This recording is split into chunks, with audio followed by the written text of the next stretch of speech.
Today I want to talk with you about an important phrase we use in software architecture, and that is everything is a trade-off. This isn't a quote attributed to one person. Who said it first? Does it really matter? What matters is that every decision we make has trade-offs. We need to be aware of these trade-offs when we make our decisions. What architecture do we use for this problem? What best suits our needs?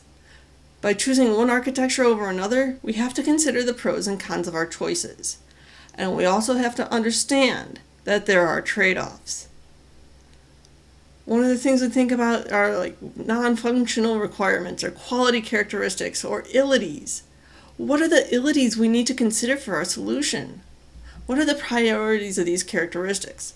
What's more important? Security? Performance? Maintainability? Scalability? Reliability? Something else? By prioritizing characteristics over others, there are trade-offs.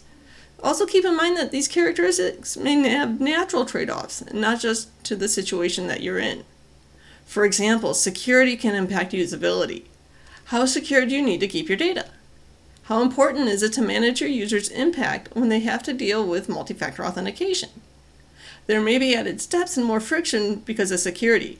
However, in many cases, you have to prioritize your security over the usability. Or think of CAP Theorem, where a distributed system can guarantee 2 out of 3 abilities, so consistency, availability, and partition tolerance. You can't have all 3, you can only pick 2.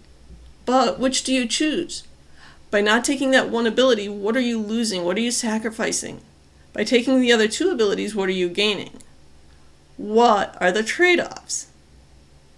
Another thing we have to consider is architectural style. Which architectural style do I need to use? Do I go monolithic? Do I go distributed? What makes sense for what we're trying to do? But what if that domain is so murky that you aren't sure which way to go? Do I go microservices, or is it overkill? Can I do a modular monolith with the intention of making it easier to move to microservices when it grows? By going monolithic, what are the trade-offs? Now I have to commit to one stack. Suppose I'm working with a fraud detection team and they need graph databases because that's how they do their queries. But those graph databases don't necessarily have an SDK for the stack that we choose. So then what do? What if our SDKs that are available for that graph database don't match our development team's needs? Can we recommend trainings to get our development team on board with more mature architecture decisions? Or are our devs unable to scale up in time because of time or budget constraints? So we have to keep that in mind as we create a solution that works with our limitations. As architects, we also have to consider preparation and documentation. Sometimes we wonder, do we really have enough information to make our decision? Do we forge ahead with what we know and deal with the bumps as they come? Do we plan accordingly with doing things such as event storming and domain storytelling to understand our domain better before coming up with a solution? If we do these activities, who do we have involved? Who will be in the room where it happens? Who will be the ones who help clarify our domain? When it comes to scoping out the work, what kind of devs are doing the development? Do we need a specialized team? Again, when I go back to the fraud database team and the graph databases, that's specialized knowledge. We need to make sure that someone has that knowledge. Now you may be thinking, but wait, I'm the architect. I need to lay out the guidance for the solution, but I don't get to pick my team. And while you might not get to pick your team, you do have to identify patterns and technologies that might get the job done. Sometimes you have to work with the team you're given and make decisions with their limitations in mind. Sometimes those limitations can be worked around, but sometimes they can't. In those cases, there are trade-offs for forging ahead with the knowledge on hand and the knowledge that they are unable to get to. There are trade-offs for giving your developers some time to learn a technology and grow their skills. As architects, we also have data concerns. When it comes to architecture and data, there's even more to consider. What kind of database do you use? Do you go relational, graph, non-relational document store, column store, time series, or something else? Do you need your data to be on one server, or do you have to deal with things like geo-redundancy because you have clients in multiple regions? Do you need to consider partitioning the data for storage? When it comes to data, if your data is distributed, what level of data consistency do you consider? Are you doing something that needs strict consistency so it's always in sync? The trade-off there is that the data is consistent, but performance and availability costs can be impacted. Could you use eventual consistency at the risk of potential stale data? Well, the trade-off is you can deal with asynchronous processing. You sacrifice your accuracy, but you can work with low latency performance as well. Or do you go for something in the middle, like session consistency or bounded staleness? But sometimes you have to choose one or the other. And now, I know some of you are new to software architecture and you are so excited about having more say in the code. You're probably wondering, when do I get to write the code? Choosing to be an architect is a trade-off of its own. When you become an architect, you have a say in the guidance, but you don't always get to write code. You may get to spike on technologies, so you get to write code to see how things work.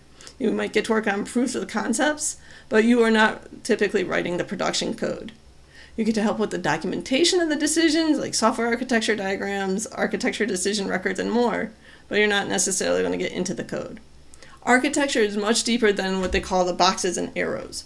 Architecture is about thinking things through, seeking clarity in the problem, being able to make informed decisions towards getting to the solution. Architecture is about making sure that all things are considered, business needs and technical needs. Architecture is more than that boxes and arrows, there's that human component as well. The decisions that we make as architects will impact the developer experience, it can impact the user experience, it can also impact customer relations. Architecture is about understanding the problem and having that toolbox of solutions, while still knowing that your toolbox may not be enough. You may not have everything you need, and you need to be able to learn what those tools are and how to use them, and understand their trade-offs. I didn't consider vertical slice architecture in the line of questioning previously, but that's because I knew it was too simplistic for my own domain. I knew the trade-offs, accepted them, and moved on. And for those of you who are like, but clean architecture, you didn't mention that. It's what everybody's talking about. Why didn't I mention it? Because it isn't always the right solution for all the problems. Keep in mind that any of these architectural styles are not golden hammers. One style doesn't apply to all situations, and certain styles may be overkill in some spots. I talk about this in my Clean Architecture course that you can check out here. And if you're wondering how you can learn more about these architectural styles and how I got here, it was because of trade-offs. I chose to learn about architectures early in my career. I chose to be the generalist early on because I knew I would want to have more say in developing solutions. I paid attention to the architects who listened to the people they're working with, both the business side and the technical side. And I also made note of those ivory tower architects and what I didn't want to become. How did I learn and get to this software architecture point? Well, I look at books for theory, I use architectural katas for practice, and I talk with others to confirm my understanding. Go to user groups or virtual meetups and conference sessions to get exposed to things that I might not be exposed to while on the job. I've watched YouTube videos of what others are doing as well. And while learning these things, I kept in mind that there are trade-offs for those decisions. With architectural katas, I can practice decision-making safely. I can see how those outcomes work for a decision, and then run through that kata again with a different decision. It's a safe way to talk through architectural decisions and learning the impact of those trade-offs. But how did I really learn about the trade-offs? Experiences, and sometimes consequences, because we don't always have the ability to foresee the outcomes on all of our decisions. Also, share your experiences with your architectures. Others can learn from you, and that others could also include future you who won't have the same context that you have today and may forget about these things because, well, life happens. When you share your experiences, you want to make sure that you note those trade-offs that you made, because those trade-offs, they go into the context, and that context is key to understanding how a decision is made or why it was made. By going into architecture with a growth mindset, you set yourself up for success because the world is ever evolving and there's always something to learn. And sometimes learning adds more what-ifs as we become aware of the world. But sometimes those what-ifs are lessened because we become more obvious of what we've learned. Now, you don't have to take my word for it. That's your choice. But remember, everything is a trade-off.